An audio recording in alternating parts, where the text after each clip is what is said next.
Mr. Meddle goes out shopping.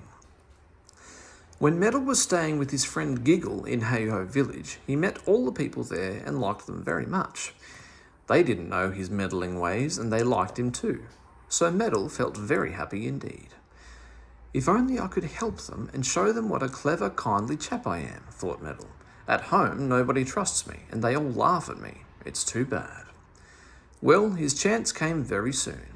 It happened that Mrs. Tilly, Mrs. Binks and Miss Tubby all wanted to go for a morning's outing together, and they couldn't. "What should I do with my baby if I went out for the morning?" sighed Mrs. Tilly. "And who would do my shopping?" said Mrs. Binks. "And who would take my dog for a walk?" said Miss Tubby, who loved her little white dog very much. Meddle was passing by and he heard them talking. At once he swept off his hat, bowed low and said, "Dear ladies, let me help you. I can take the baby out in its pram, do Mrs. Binks's shopping, and take the dog for a walk all at the same time. Pray let me do this for you." "Oh, thank you," said Mrs. Tilly, beaming at Mr. Meddle. "It would be kind of you to help us." She didn't know that Meddle loved meddling and that things always went wrong with him. She led him to where her baby lay asleep in its pram. It was a pretty golden-haired child with fat little hands. "There's little Peterkin," she said. "Now, if you'll just keep an eye on him for me, he'll be all right. And here's my shopping list," said Mrs. Binks, giving him a long list. "Thank you," said Meddle. He put the list into his pocket. "And now let me have your dog," he said to Miss Tubby. Miss Tubby gave him her dog's lead. "His name is Spot," she said. "Do you see his big black spot? He is such a darling little dog." The dog growled at Meddle. Meddle took the lead and thought that the dog didn't sound like a darling at all. "Well, thank you, dear Mr. Meddle," said the three women, and they nodded at him and then went off for their morning's outing. Meddle felt very proud. What a lot of help he was giving, to be sure. "I'll walk down to the village now," he said to himself. "I can wheel the pram and hold the dog's lead in my hand to make the dog come along too, and I will go to the grocer's and get all the things that Mrs. Binks wants." So off he went, wheeling the pram and dragging along the dog, who didn't seem to want to come a bit. Soon he met his friend Mr. Giggle, who stared in amazement. "Whatever are you doing, Meddle?" he said. "Where did you get that baby from? And the dog?" "I'm helping people a bit, Giggle," said Meddle. "I'll be into dinner all right. I've just promised to mind this baby and this dog and do a spot of shopping." Giggle began to laugh. Meddle looked offended and walked off, pushing the pram and dragging the dog.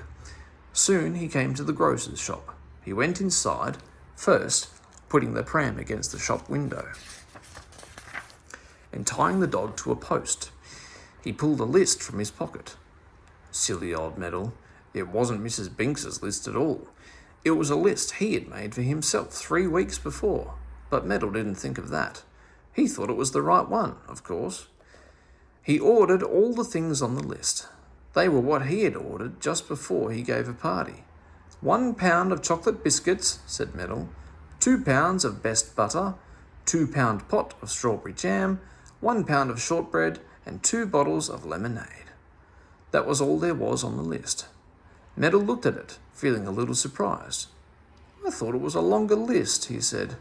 "I must have been wrong about that." The grocer put all the things into Meddle's net bag. Outside went Meddle and walked to the first pram he saw. It wasn't Mrs. Tilly's pram at all, nor her baby either. Somebody else had put their pram outside the shop, since Meddle had put his. But dear old Meddle didn't think of that. He didn't even look at the baby inside. If he had, he would have seen that it was a dark-haired little girl and not a golden-haired little boy. Meddle hung his bag on the pram handle, put off the brake on the pram and started for home. He hadn't gone very far when he remembered the dog. He had left it behind. "Bother," said Meddle. "Oh, bother. Now I must go back to fetch it." So back he went, pushing the pram. Let me see, what was that dog like, wondered Meddle, trying to remember. Oh yes, it was called Spot. It had a spot on its coat. He walked back to the grocer's, and when he was nearly there, a large dog met him. "Hello," said Meddle, staring at him. You've got a spot on your back. You must be Spot." The dog wagged his tail. His name was Spot. Most dogs with spots on their back seemed to be called Spot, and this dog was a very friendly one, willing to go to anyone who said his name.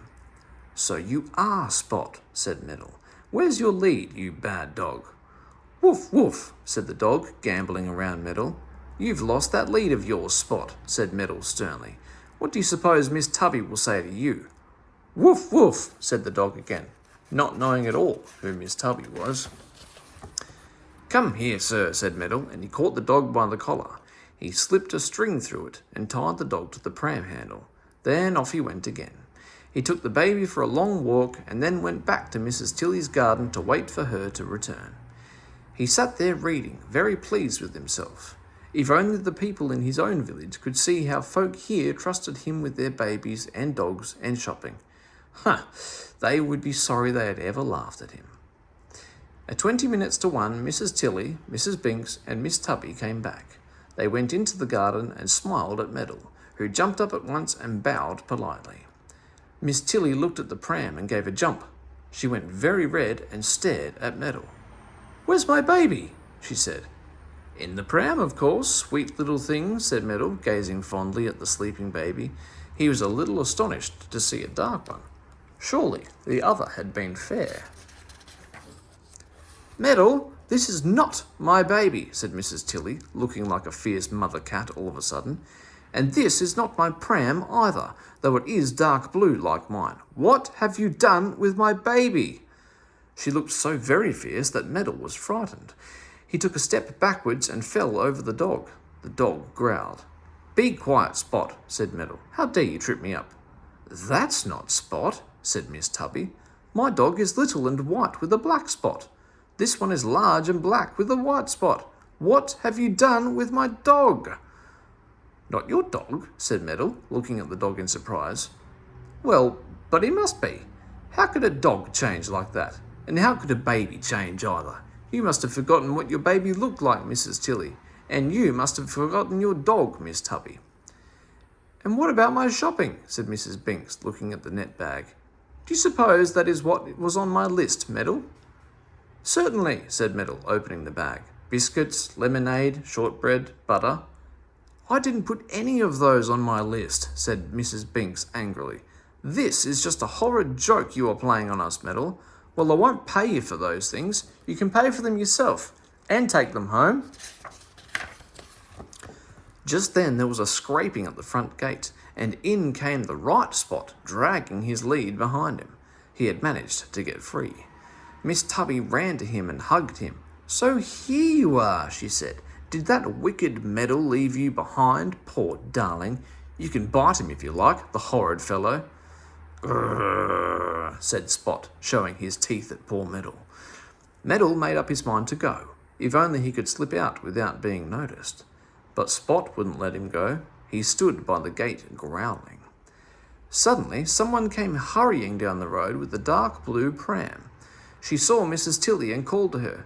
"Mrs. Tilly, I've lost my baby. I found yours alone outside the grocer's shop, and I wondered if someone had taken mine instead. So I've brought yours for you. Have you got mine?" "Oh, yes, I have," said Mrs. Tilly joyfully. She rushed to her baby and took it out of its pram, talking lovingly to it. Meddle thought it would be a good time to get out of the gate. But just as he was going, Spot rushed at him and bit a big hole in his trousers. Mrs. Binks picked a tomato from a nearby plant and threw it at him. Splosh! And Mrs. Tilly called out that she would get a policeman because he had stolen someone else's baby. Poor Meddle. He ran back to Mr. Giggles in a hurry. He fetched his bag. He wouldn't even stop to eat his dinner. He caught the first bus home and went into his house with the biscuits, shortbread, lemonade, jam, and butter. "I'm a most unlucky fellow," he said sadly, as he spread butter on the biscuits and poured out some lemonade. "A most unlucky fellow."